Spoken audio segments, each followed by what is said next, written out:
Hello friends, welcome back my YouTube channel Chanakya classes Nandurbar. तर आज आपण कमबॅक सिरीजच्या चॅप्टर नंबर 3 बघणार आहोत, सायन्स 2 च्या। याचे नाव आहे life process in living organism. बरोबर, तर life process in living organism part 1 आपण बघितला आहे। आता हा जो पार्ट आहे तो सेकंड पार्ट आपण आता बघणार आहोत। मग या पार्ट मध्ये आपण जो पहिला पार्ट बघितला होता तो सर्व याच्यामधला बेसिक पार्ट होता, म्हणून तो बघणं गरजेचं आहे। आता या पार्ट मध्ये आपण काय बघणार आहे, तर सर्वात आधी रिप्रोडक्शन। रिप्रोडक्शन म्हणजे काय? मग रिप्रोडक्शन म्हणजे formation of new organism. Formation of new organism, ऑर्गॅनिझमचे न्यू फॉर्मेशन होतं।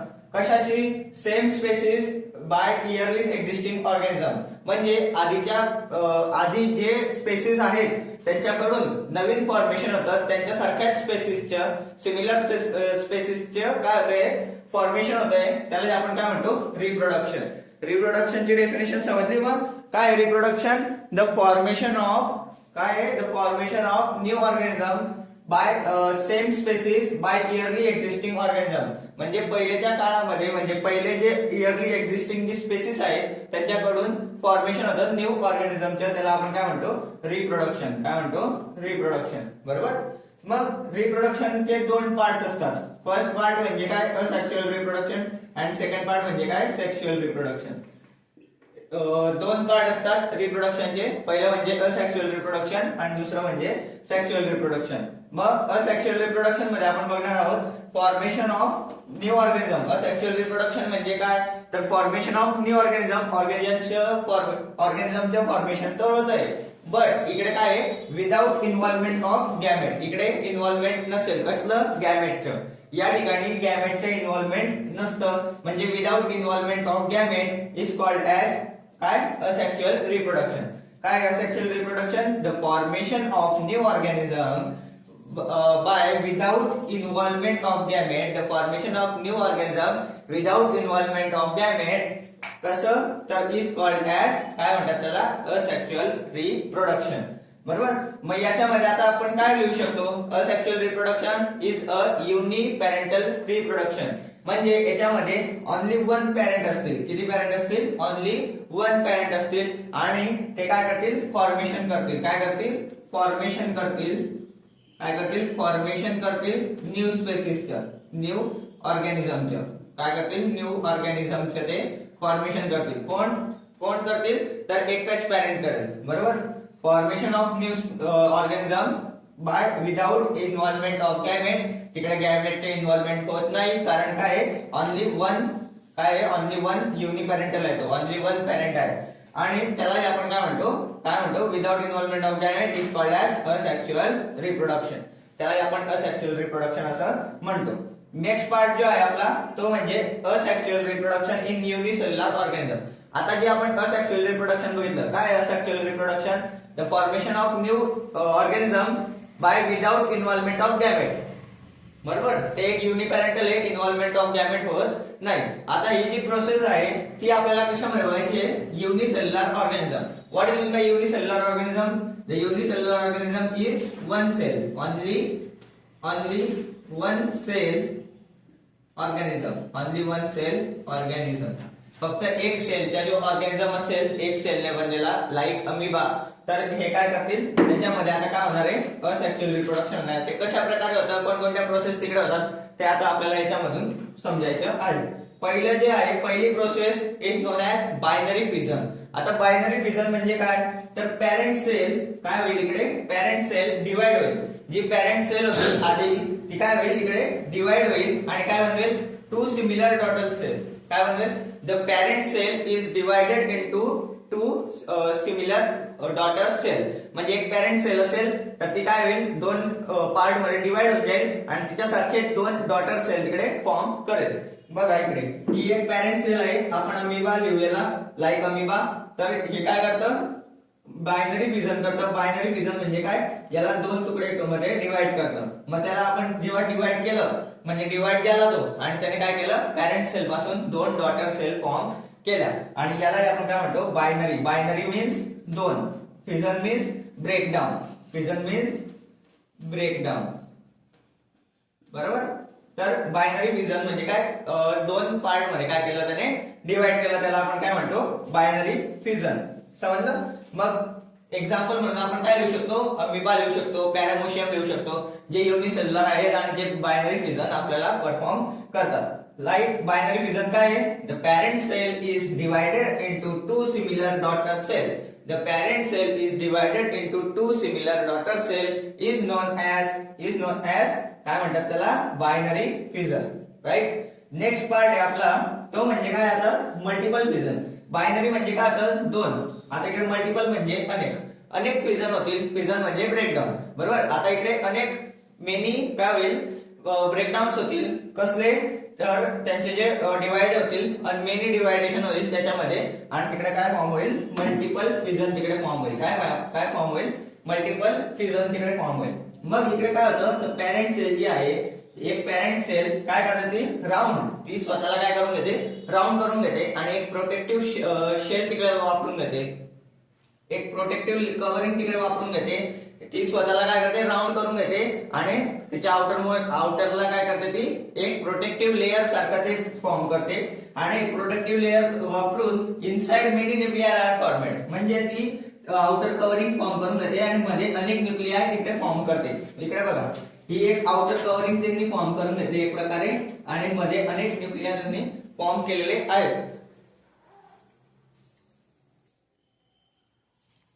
तर इकडे काय करतील, ते प्रोटेक्टिव्ह शेल, एक प्रोटेक्टिव्ह लेअर वापरतील आणि त्याच्यामधून काय करतील, ते काय करतील, तर पूर्ण न्यूक्लियाय बाहेर करतील. म्हणजे जेव्हा ते राऊंड, जेव्हा ब्रेकडाऊन होईल, हे जे प्रोटेक्टिव्ह लेअर आहे ती केव्हा ब्रेकडाऊन होईल, तर मधले जे न्यूक्लियाय फॉर्म केलेले आहेत, तर ते न्यूक्लियाय पूर्णपणे जेव्हा जनरेट होतील, पूर्णपणे जे काम करू शकतात अशा प्रकारचे जेव्हा त्यांच्यामध्ये कॅपॅसिटी आहे, तर ते जे पॅरेंट सेल आहे ते काय करतील, त्यांची जी कव्हरिंग आहे त्याला ओपन करून देतील आणि सगळे न्यूक्लियाय काय होतील, बाहेर निघतील. या पद्धतीने, बरोबर. तर हा टॉपिक अशा प्रकारे आहे, तर मल्टिपल फिजन अशा प्रकारे होतं आणि इट फाउंड सायटोप्लाझ्मिक डिव्हिजन, याला आपण सायटोप्लाझ्मिक डिव्हिजन सुद्धा म्हणू शकतो. त्यानंतरच्या पार्ट आहे बडिंग. आता बडिंग म्हणजे काय, तर बडिंग म्हणजे त्याच्यामध्ये आपल्याला समजलेलं आहे का, बडिंग म्हणजे काय, तर एक बड फॉर्म होईल, बरोबर. हे ट्रीज मध्ये आपल्याला बघायला भेटतं. For example this is tree आणि इकडे एक लहानसा डिजनरेट पार्ट काय होतो, डेव्हलप होतो. डिजनरेट पार्ट काय होतो, डेव्हलप होतो आणि काही काळानंतर तो काय होतो, ब्रेकडाऊन होतो. काय होतो, ब्रेकडाऊन होतो आणि तो या साईडला खाली पडतो आणि इकडे पण सुद्धा एक ट्री तिकडे फॉर्म करतो. म्हणजे हा जो डिजनरेट पार्ट आहे ट्रीला, त्या प्रोसेसला, त्याला तो जेव्हा ब्रेकडाऊन होतो आणि न्यू ट्रीज तिकडे फॉर्म करतो त्याच पद्धतीचं, तर त्याला आपण काय म्हणतो, बडिंग प्रोसेस असं म्हणतो. तो जो डिजनरेट पार्ट आहे त्याला आपण डॉटर सेल म्हणू शकतो, ते बर्डच्या, त्याला काय म्हणू शकतो, डॉटर सेल असं म्हणू शकतो. नेक्स्ट पार्ट आहे आपला asexual reproduction in multicellular organism. आता आपण बघितलं युनिसेल्युलर वन सेल ऑर्गॅनिझमचं, बरोबर. आता काय करणार आहे आपण, मल्टीसेल्युलर ऑर्गॅनिझमच्या, म्हणजे मेनी सेल ऑर्गॅनिझमचे जे काय बघणार आहे आपण, असेक्सुअल रिप्रोडक्शन. त्याच्यामध्ये असेक्सुअल रिप्रोडक्शन कसं होतं. मग सगळ्यात आधी आहे फ्रॅगमेंटेशन. काय आहे सगळ्यात आधी, फ्रॅगमेंटेशन. मग फ्रॅगमेंटेशन म्हणजे सगळ्यात आधी एक्झाम्पल म्हणजे स्पायरोगायरा, बरोबर. ही डायग्राम अनेक वेळा तुम्हाला एक्झाम मध्ये सुद्धा आलेली आहे, म्हणून पुस्तकामधून, बुक मधून ती बघून घ्या. मग स्पायरोगायरा काय आहे, तर फ्रॅगमेंटेशन ही प्रोसेस घडवत असतं. फ्रॅगमेंटेशन प्रोसेस म्हणजे काय, तर parent organism break into many fragment. एक पॅरेंट ऑर्गॅनिझम जे असेल ते काय करेल, छोट्या छोट्या पार्ट्स मध्ये काय होईल, अनेक पार्ट्स मध्ये काय होईल, डिवाइड होतील आणि इच फ्रॅगमेंट स्टार्ट लिव्ह इंडिपेंडंट. आणि प्रत्येक जो फ्रॅगमेंट आहे, म्हणजे हा जो फ्रॅगमेंट आहे, तर हे सगळे काय करतील, स्वतःच्या इंडिपेंडंट वर ते लिव्ह करतील, म्हणजे राहतील. सगळ्यांच्या इंडिपेंडंट वरती, आपल्या डिपेंडंट वरती ते काय करतील, राहतील आणि अशा प्रकारे न्यू जनरेट करतील, न्यू ऑर्गॅनिझम जनरेट करतील आणि याला आपण काय म्हणतो, fragmentation process. What is the fragmentation process. एक parent cell break down into many fragment. The parent cell is break down into many fragments. Each fragment start, प्रत्येक fragment काय करतो, तर लिव्ह इंडिपेंडंट. काय करतो, तो लिव्ह करतो इंडिपेंडंट, स्वतः हे करण्यासाठी इंडिपेंडंटली तो लिव्ह करतो आणि पुढे त्याची जी प्रोसेस आहे ती घडवत असतो आणि त्याच्या प्रकारे तो राहत असतो. मग याला आपण काय म्हणतो, फ्रॅगमेंटेशन. मग फ्रॅगमेंटेशन ही प्रोसेस समजली आहे, राईट. मग नेक्स्ट आपली टॉपिक आहे फ्रॅगमेंटेशन. समजलं काय fragmentation, the parents organism break down into many fragments. एक पॅरेंट ऑर्गॅनिझम काय करतो, मेनी फ्रॅगमेंट्स म्हणतो, काय होतो, डिवाइड होतो आणि इच फ्रॅगमेंट्स, प्रत्येक फ्रॅगमेंट काय करतो, लिव्ह करतो, स्वतः त्याची प्रोसेस पुढे घडवतो आणि तो कसा आहे तर इंडिपेंडंट आहे. राईट. नेक्स्ट पार्ट आहे आपला रिजनरेशन. आता रिजनरेशन म्हणजे काय, तर एक ऑर्गॅनिझम असतील, एखादा ऑर्गॅनिझम असेल, त्याचा जो पार्ट आहे तो जर डिवाइड झाला, लाईक दोन पार्ट म्हणजे तो डिवाइड होऊन गेला, बरोबर.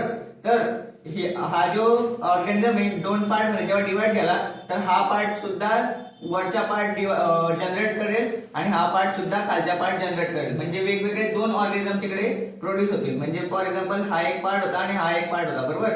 आता हा जो खालच्या पार्ट होता याने काय केलं, वरच्या पार्ट जनरेट केला आणि हा जो वरचा ऑर्गॅनिझम होता त्याने खालच्या पार्ट जनरेट केला आणि दोन आपल्याला काय भेटले, दोन लिव्हिंग ऑर्गॅनिझम भेटले वेगवेगळे, बरोबर. दोन आपल्याला लिव्हिंग ऑर्गॅनिझम भेटले. पहिले किती होता, एकच ऑर्गॅनिझम होता, त्याच्यापासून काय झाले, दोन ऑर्गॅनिझम तिकडे प्रोड्यूस झाले. म्हणजे रिजनरेशन म्हणजे काय, तर ॲनिमल बॉडी, मग रिजनरेशन म्हणजे काय, तर ॲनिमल बॉडी ब्रेक इनटू, काय आहे, animal body break down into two part, दोन पार्ट मध्ये डिवाइड होते आणि न्यू प्लॅनेरियाज तिकडे फॉर्म करते आणि त्याला आपण काय म्हणतो, रिजनरेशन. म्हणजे एक ऑर्गॅनिझम आहे, बरोबर, हा ऑर्गॅनिझम आहे, राईट. याला तो काहीतरी कारणामुळे काय झाला, ब्रेकडाऊन झाला. तर हा जो पार्ट होता अशा प्रकारे तो ब्रेकडाऊन झालेला आहे फॉर एक्झाम्पल. मग हा पार्ट काय करेल, त्याच्या जो वरचा पार्ट होता तो जनरेट करायचे काम करेल आणि हा जो पार्ट आहे तो काय करेल, खालच्या पार्ट जनरेट करायचे काम करेल आणि दोन वेगवेगळे ऑर्गॅनिझम तिकडे प्रोड्यूस होतील. याच प्रोसेसला आपण काय म्हणतो, रिजनरेशन असं म्हणतो. रिजनरेशनची डेफिनेशन काय आहे, animal body breakdown into two parts, दोन वेगवेगळे पार्ट्स तिकडे प्रोड्यूस होतात, न्यू प्लॅनेरियाज तिकडे फॉर्मेट होतात. म्हणजे एक ऑर्गॅनिझम पासून दोन ऑर्गॅनिझम तिकडे फॉर्म झाले आणि याच प्रोसेसला आपण काय म्हणतो, रिजनरेशन असं म्हणतो, बरोबर. नेक्स्ट पार्ट आहे आपला सेक्शुअल रिप्रोडक्शन इन ह्युमन. मग इकडे सेक्शुअल रिप्रोडक्शन इन ह्युमन मध्ये सगळ्यात आधी काय असतं, तर जर्म सेल रिप्रेझेंट असते, बरोबर. जर्म सेल दोन पार्ट मध्ये प्रोड्यूस आहेत. पहिलं म्हणजे मेल पार्ट मध्ये आणि दुसरं म्हणजे फिमेल पार्ट मध्ये. आता जर्म सेल म्हणजे काय, तर मेल पार्ट मध्ये जी जर्म सेल प्रेझेंट आहे त्याला आपण काय म्हणतो, स्पर्म. आणि फिमेल पार्ट मध्ये जी जर्म सेल प्रेझेंट आहे ती म्हणजे ओव्हम. यांचे जेव्हा फ्युजन होईल, fusion of two germ cell, तेव्हा आपल्याला काय भेटेल, तिकडे फर्टिलायझेशन प्रोसेस भेटेल आणि नंतर काय भेटेल, झायगॉट तिकडे फॉर्म होतील. आता सर्वात आधी जर्म सेल जे मेल मध्ये प्रोड्यूस होतात तर ते काय आहे, 2n, म्हणजे डबल 2n तिकडे प्रोड्यूस होतात. म्हणजे 46 क्रोमोझोम, काय 46 क्रोमोझोम आर प्रेझेंट आणि फिमेल मध्ये सुद्धा 2n तिकडे प्रोड्यूस झालेले आहे. म्हणजे तिकडे सुद्धा 46 क्रोमोझोम प्रेझेंट आहेत. अशा पद्धतीने ते आपल्याला समजतं. Next gametes form. तिकडे काय होतात, गॅमेट्स फॉर्म होतात. मेलचे गॅमेट्स फॉर्म होतात आणि फिमेलचे गॅमेट्स फॉर्म होतात. आता मेलचा जो गॅमेट्स येतो म्हणजे आता मी सांगितलं तो म्हणजे स्पर्म, जो 2n आपल्याला शो दाखवतो आणि 23n शो दाखवतो. आणि गॅमेट फॉर्मेशन मध्ये ओव्हम जो आहे तर 23n म्हणजे 23 chromosome of male part and 23 chromosome of female part. तिकडे काय होईल, दोघं एकत्र येतील कुठे, फर्टिलायझेशन मध्ये आणि तिकडे आपल्याला काय फॉर्म करतील, 46n. म्हणजे काय फॉर्म होईल, 2n तिकडे फॉर्म होईल. काय फॉर्म होईल, 2n. म्हणजे न्यू ऑर्गॅनिझम मध्ये सुद्धा काय असेल, मेल मध्ये जसं 2n फॉर्म झालेला होता, फिमेल मध्ये जसं 2n होता म्हणजे 46 क्रोमोझोम, तर न्यू इंडिव्हिज्युअल जो फर्टिलायझेशन झाल्यावर जे प्रोसेस घडेल तर त्याच्यामध्ये सुद्धा किती असेल, 2n एवढेच क्रोमोझोम तिकडे प्रेझेंट असतील. मग यांचे जेव्हा फ्युजन होईल, स्पर्म अँड ओव्हम यांचे जेव्हा फ्युजन होईल तर तिकडे फर्टिलायझेशन प्रोसेस घडेल आणि फर्टिलायझेशन प्रोसेस नंतर काही काळानंतर, काही दिवसानंतर काय होईल, तिकडे झायगॉट फॉर्म होईल आणि झायगॉट जर फॉर्म झाला तर त्याचं काय होईल, मायटोटिक डिव्हिजन होईल. आपण first part of living process in organism या पार्ट मध्ये मायटोटिक डिव्हिजनचे चारही पार्ट बघितलेले, जसं एनाफेज, मेटाफेज, टेलोफेज एक्सेट्रा, तर ते आपण बघितलेले आहे. त्याच्यानुसार तिकडे काय होईल, मायटोटिक डिव्हिजन होईल कसलं, झायगॉटचं, आणि तिकडे काय फॉर्म होईल, इम्ब्रायो फॉर्म होईल.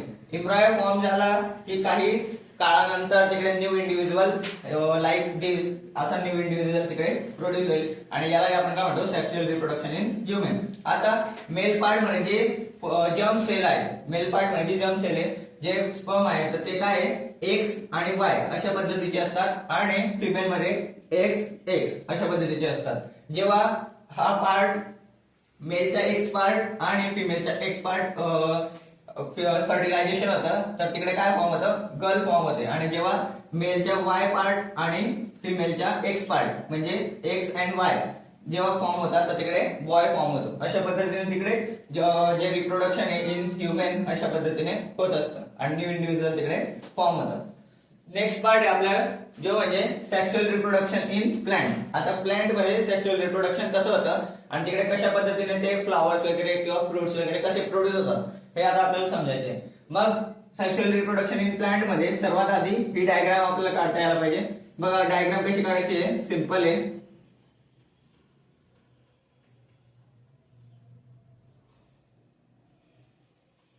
या पद्धतीने तिकडे आता आपल्याला अँथर दाखवायचे. त्यानंतर कोरोला दाखवायचे आपल्याला, कोरोला.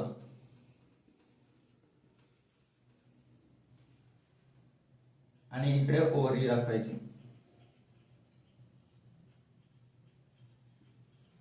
स्टिग्मा. या पद्धतीने आपण सिंपल याच्यामध्ये डायग्राम काढू शकतो. आता हा जो वरचा पार्ट आहे तो काय पार्ट आहे, स्टिग्मा. याला ज्याच्याने म्हणजे जी पेटल आहे जिच्याने त्याला पकडून ठेवलेलं आहे तर त्याला आपण काय म्हणतो, स्टाईल. हा स्टिग्मा काय आहे, स्टिकी सबस्टन्स आहे. काय आहे, स्टिकी सबस्टन्स आहे म्हणून त्याचे नाव स्टिग्मा आहे. त्यानंतर ज्याला त्याने पकडून ठेवलेलं त्याला म्हणतो आपण स्टाईल. सगळ्यात शेवटी जे आपल्याला होल लाईक स्ट्रक्चर दिसतंय एक प्रकारे तर त्याला आपण काय म्हणतो, ओरी. बरोबर. तर सर्वात खाली त्याला ओरी म्हणतो. आणि या तिघा पार्टला स्टिग्मा, स्टाईल, ओरी काय म्हणतात, स्टिग्मा, स्टाईल, ओरी is together non as gynoecium. याला आपण काय म्हणतो, गायनोशियम असं म्हणतो. स्टिग्मा, स्टाईल, ओरी is together non as gynoecium. आणि गायनोशियम हा एक काय female part in the plant. काय म्हणतात त्याला, फिमेल पार्ट आहे तो. कशा मधला, प्लांट्स मधला, फ्लावर्स मधला.